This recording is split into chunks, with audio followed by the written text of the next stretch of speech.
जी अस्सलाम वालेकुम। वालेकुम सलाम। जी कौन और कहाँ से? हम न्यूपोर्ट से बोल रहे हैं, मनोहरा चौधरी। जी माशाल्लाह चौधरी साहिबा। जी हमारा एक प्रॉब्लम है, हम 73 इयर्स ओल्ड। हमारा पाँव में बर्न होता है। पहले डायबिटिक था, अभी डायबिटिक चला गया है, तो फिर भी हो रहा है। क्यों हो रहा है, इसका लिए क्या पाँव लगा? के बहुत कौन कुछ से हिस्से ट्राई में? किया, पिंडली में डॉक्टर ने दर्द भी है? मेडिसिन दिया, कोई आपके कुछ निचले नहीं हुआ। पाँव के एड़ी में दर्द है? कहाँ दर्द है? ना पाँव का नीचे, फीट का नीचे, नीचे का हिस्सा बर्न होता है रात को जब सोने जाओ। अच्छा अच्छा, पाँव में जलन होती है? जी जी, नॉट होल लेग, डाउन दे। अच्छा, आपकी उम्र कितनी है? 70? 73 इयर्स ओल्ड है। और वजन कितना है? 64।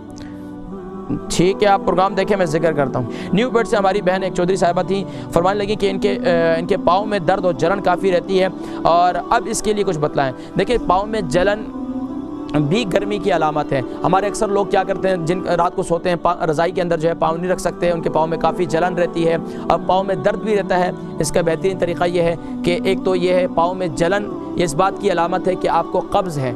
अब कब्ज़ के लिए आप इंजीर इस्तेमाल करें। अगर कब्ज़ नहीं है तो फिर बेहतरीन तरीक़ा ये है कि रात को जैतून के तेल से मसाज करें।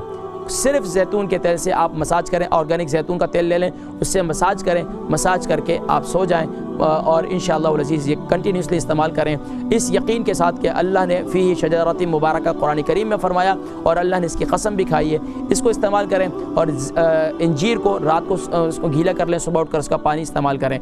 इसके साथ साथ मेथी दाना भी अगर आप गीला कर लें तो सुभान अल्लाह बहुत अच्छा है।